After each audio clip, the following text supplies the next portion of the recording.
بسم اللہ الرحمن الرحیم. My name is Vanita and I'm working as a marketing executive.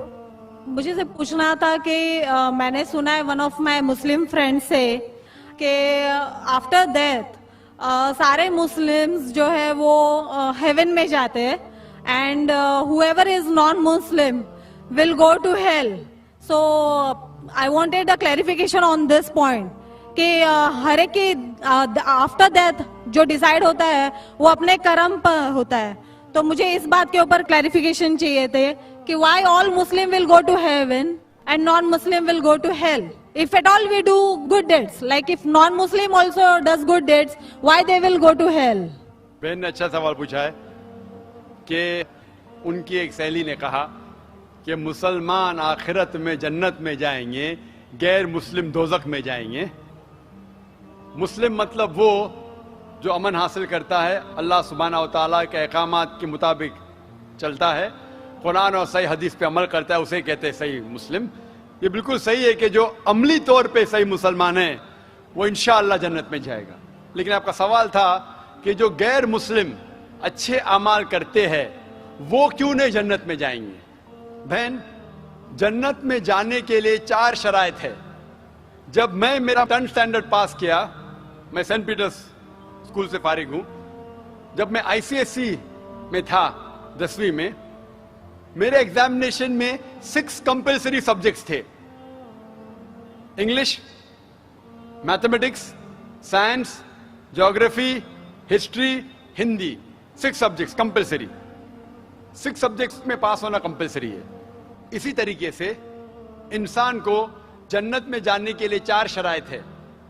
یہ لکھا ہے سورہ العصر میں، سورہ نمبر 103 آیت نمبر 1 2 3، جس میں اللہ تعالیٰ فرماتے والعصر ان الانسان لفی خسر الا الذین آمنوا وعملوا الصالحات وتواصوا بالحق وتواصوا بالصبر.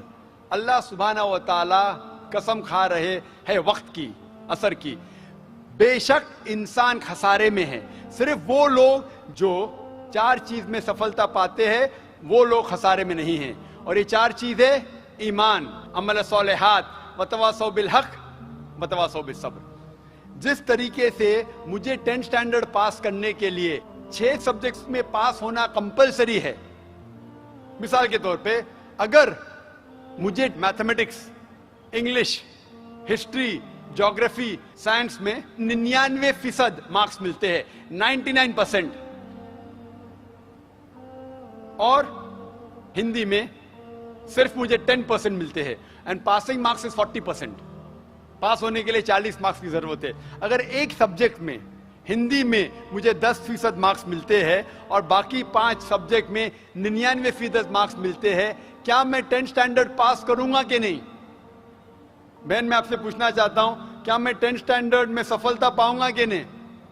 ایک سبجیکٹ میں 10%، باقی 5 سبجیکٹس میں 99%، کیا میں 10th اسٹینڈرڈ پاس کروں گا کہ نہیں؟ نہیں. کیوں؟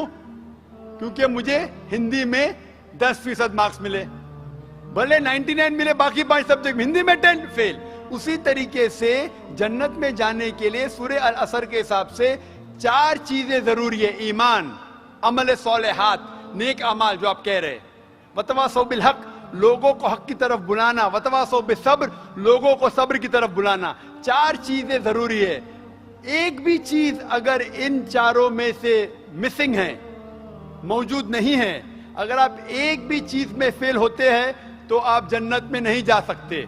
اگر آپ کہتے کہ آپ اچھے انسان ہیں، اعمال میں آپ بہت اچھے اعمال کرتے ہیں، مان لو آپ کو 99 مارکس ملے اعمال میں، 99، لیکن ایمان میں تو آپ فیل ہے. آپ یہ نہیں مانتے کہ اللہ ایک اور محمد صلی اللہ علیہ وسلم آخری پیغمبر ہے جو ساری مذہبی کتاب میں لکھا ہے، تو آپ ایمان میں فیل ہے. آپ کتنے بھی نیک کام کرو، 99% ملے، 100% ملے، باقی 3 حصے میں ایمان میں لیکن فیل ہوئے تو آپ جنت میں نہیں جائیں گے.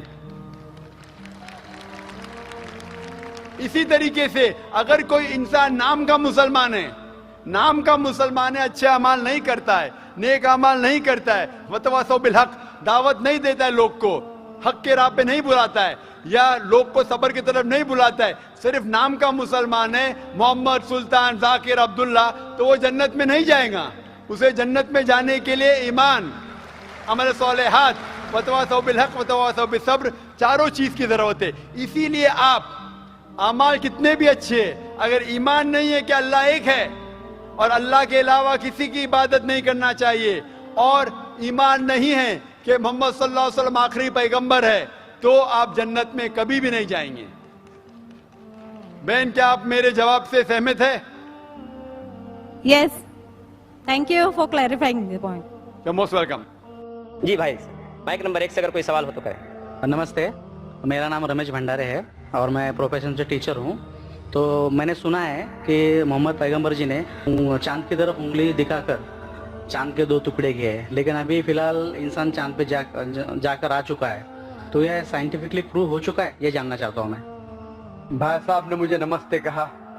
قرآن کی آیت ہے سورہ نساء سورہ نمبر 4 آیت نمبر 86 میں, کوئی بھی آپ کو اگر وش کرتا ہے تو اس کو اور بہترین طریقے سے وش کرو, یا کم از کم اتنا.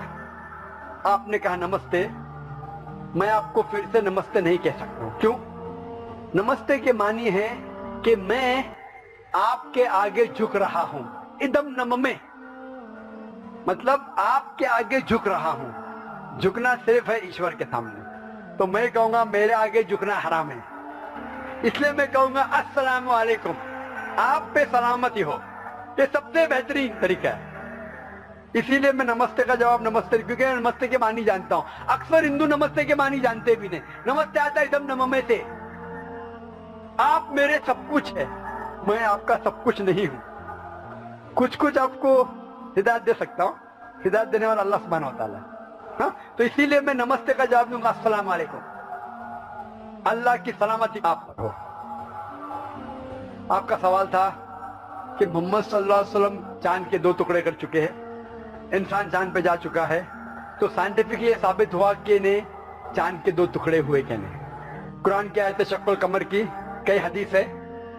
ہم مانتے ہیں کہ یہ معجزہ تھا جو اللہ نے کیا. معجزہ کیا اللہ نے محمد صلی اللہ علیہ وسلم کے ذریعے. آج سائنٹیفک ریسرچ ہو چکا ہے, اور کچھ ایسٹرونامرز جو فلکیات کے ماہر ہیں وہ کہتے ہیں کہ چاند پہ ایک فشر ہے. فشر مطلب ایک لکیر ہے. کیا ہے پتہ نہیں. تو ہم کہتے ہیں کہ یہ لکیر شاید نشانی ہے جب اللہ کے پیغمبر محمد صلی اللہ علیہ وسلم نے شق القمر, قمر کے 2 ٹکڑے کیے تھے. ٹکڑے ہو گئے, واپس ہو گئے. تو یہ فشر ہے. تو سائنٹیفکلی ایک فشر ہے. کیا ہے لوگ کو پتہ نہیں. تو میں کہتا ہوں انشاءاللہ وہ فشر وہی ہے جو اللہ کے رسول نے ٹکڑے کیے. لیکن آج اگر کوئی کہے گا کہ چاند کے ٹکڑے 2 ہو گئے اس لیے میں اسلام میں مانتا ہوں, شاید. لیکن آج دور معجزہ کا نہیں ہے, چمتکار کا نہیں. آج دور ہے سائنس کا. اور سب سے بڑا چمتکار جو آخری پیغمبر محمد صلی اللہ علیہ وسلم نے کیے وہ ہے قرآن. سب سے بڑا چمتکار ہے. تو میں تقریر دی تھی سب سے پہلے بار پونا میں, اسمبلی ہال میں, قرآن اور جدید سائنس. اس کے ذریعے پتا چلتا ہے کہ قرآن ہم ثابت کر سکتے, اللہ کی کتاب تب بھی ثابت کر سکتے تھے, آج بھی اور تا قیامت تک.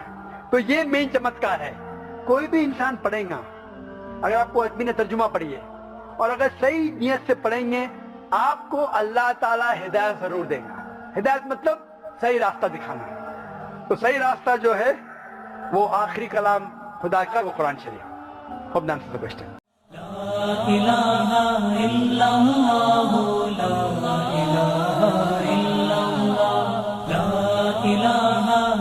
لا